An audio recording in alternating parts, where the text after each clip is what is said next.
Welcome back. You are watching KeZaka Stokvel Insights, and we're continuing our conversation, diving deep into Ebenezer Stokvel. Still with me in studio is Thabiso Masurubele from Thai Vision Media Consultants to help us unpack what's next for this group as they look to scale and strengthen their businesses. Thabiso, before the break, we were just looking at, opportunities for growth, and you can see that this group has bigger plans for expansion, like adding more classrooms and looking at transports, etc. How do you advise them to go about getting these assets and these equipment, especially when it comes to loans as well? Yeah, I think there are a couple of ways that they can do it. I think probably the first place to start is to continue on their savings aspect, but it comes down to careful planning and good administration.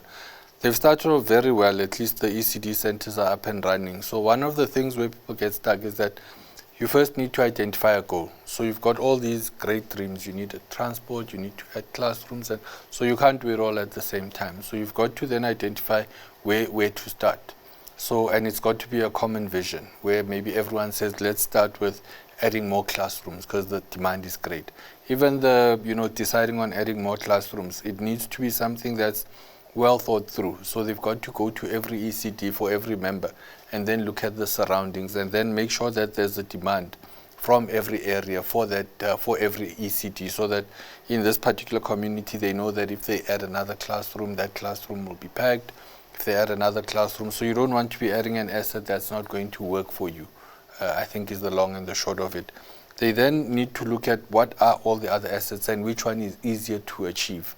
Once they've done that, they then work backwards to say, we know that the cost of adding a classroom, for instance, if that's what they've prioritized, this will be the cost of adding a classroom. Then working backwards then says, how much, if we're going to contribute over 12 months, how much do we then have to save over a 12-month period to get to that particular asset? So if it's going to cost per member 10,000 Rand, they'll arrive at a figure. And then they have to look at, is that figure affordable for them over a 12-month period? If it turns out that that figure is not affordable over a 12-month period, they then go back and say, perhaps we can plan it over a 2-year period. And then they look at what other forms of revenue income streams they have to make sure that they achieve that particular target. But the important part is to almost unpack and take one almost chewable chunks, if you will. So identify one particular area of growth that they'd like to follow, focus on that, and then once they've done that, they then focus on the next one, because the danger is that if they say they want to do all of these things at the same time, it becomes overwhelming, the costs skyrocket, and then they end up not achieving any of those dreams because they're chasing different things. Or worse, collapse. Or collapse. I think one of the things that you mentioned in terms of the big chunks as well is when it comes to loans and funds. I think small businesses often assume that it would be approved, but we don't think of credit scores. So can you just unpack, would they need to worry in terms of their credit scores as a collective? Yeah, so what generally happens in the industry, in particular with banks, I know that there are a couple of products that exist out in the market, but what the institutions generally do is to look at individual credit scores.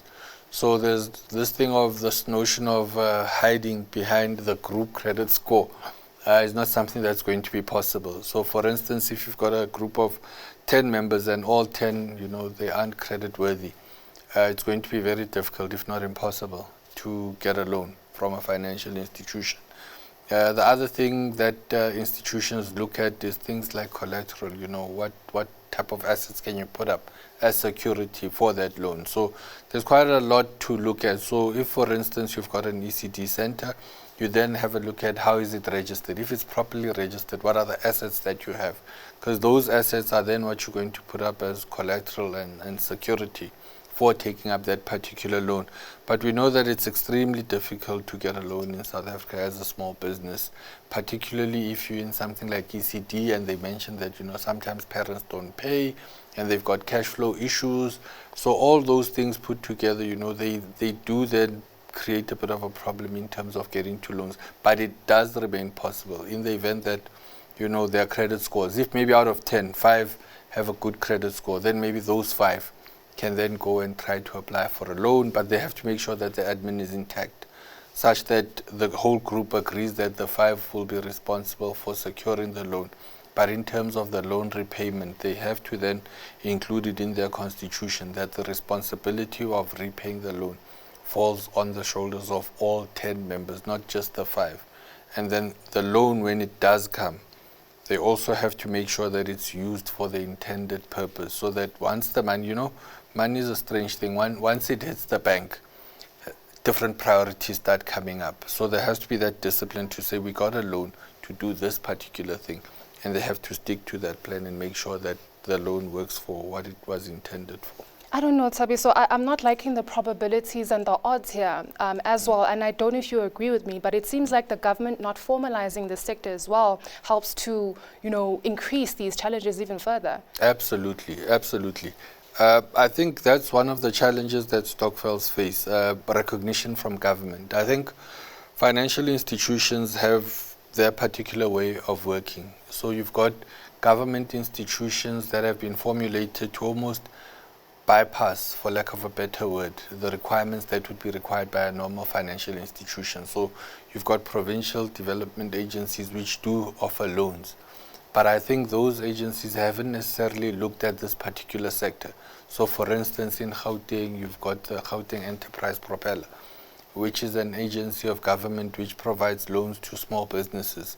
But those businesses, again, they haven't looked at the nature of Stokvels and how Stokvels, business Stokvels in particular, how those are formulated. And so, again, they run into a brick wall as Stokvels to say, but we aren't treated, there's not provision made for us, even though we are a very large market. The only provision that's made for us is at the level of expenditure, where we have to, contribute to other sectors. But when we are in need as a sector, government doesn't come to the party. So we think that there's a lot that governments, particularly provincial governments, should be doing to identify the opportunities that exist for this particular sector.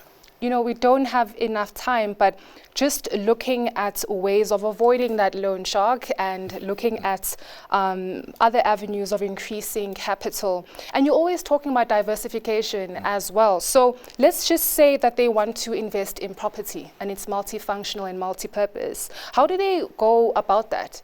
Yeah, remember they already have property assets, so they have these ECDs. So one of the things to do is to then walk in and say, we spoke about areas having things that are called security.